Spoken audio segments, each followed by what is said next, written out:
वेदवेद्ये परे पुंसि जाते दशरथात्मजे वेद प्राचेदसादासीत् साक्षात् रामायणात्मना. இந்த புராண ஸ்லோகத்தின்படி ஸ்ரீமன் நாராயணனை போற்றி புகழ்கின்ற வேதங்கள் எல்லாம் தாங்களும் அவதாரம் பண்ணின. எம்பெருமான் எத்தனையோ அவதாரங்களை பண்ணுகிறான்.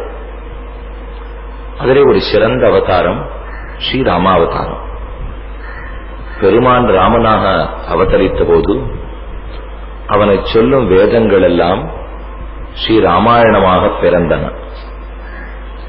எம்பெருமானுக்கு இருக்கிற 5 நிலைகளையும் 5 விதமாக இப்போது நாம் அனுபவிக்க வேண்டியது பலித்த சரணாகதியான ஸ்ரீ விபீஷண சரணாகதி.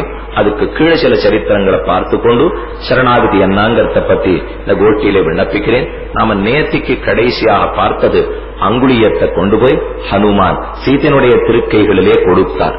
இந்த கொடுக்கிறதுக்கு ஹனுமானை அதற்காக ராமன் தேர்ந்தெடுக்க வேணும்.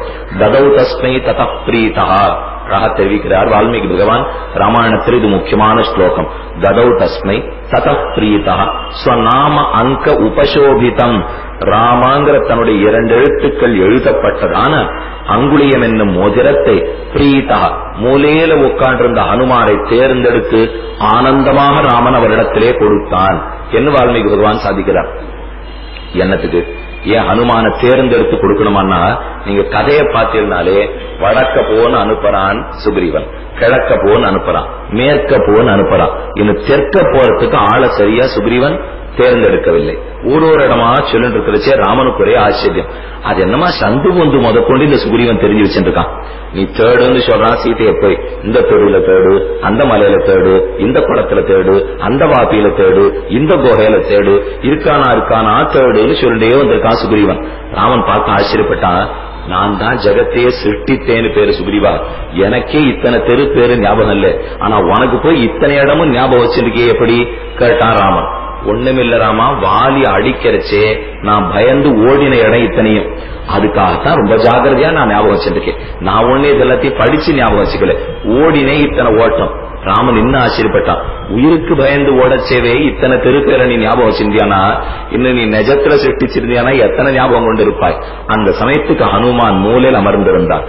அங்கதனையும் ஜாம்பவானையும் ஹனுமானையும் மற்றும் உண்டான பல பெரியவர்களையும் அழைத்தான் சுக்ரீவன். அழைத்து நீங்க போய் தெற்கு நோக்கி தேடுங்கன்னு சொல்லி அனுப்பிச்சு வைக்கிறான்.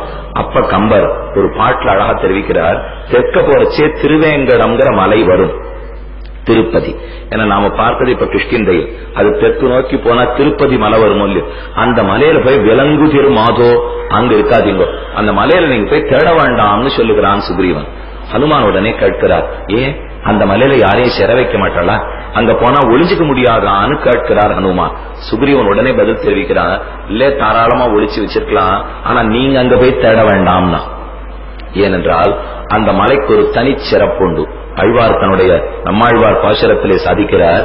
சுமந்து மாமலர் நீர் சுடர் தூபங்கொண்டு அமர்ந்து வானவர் கோனுடும் நமன்னெழும் திருவேங்கடம் நங்கட்கு சமன்கள் வீடு தரும் தடங்குன்னமே.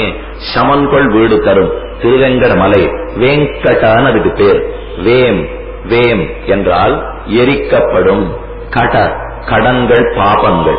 அந்த மலையிலே ஒரு நாழிகை பொழுது இருந்தால் நம் பாபங்கள் அத்தனை எரிக்கப்படுகின்றன.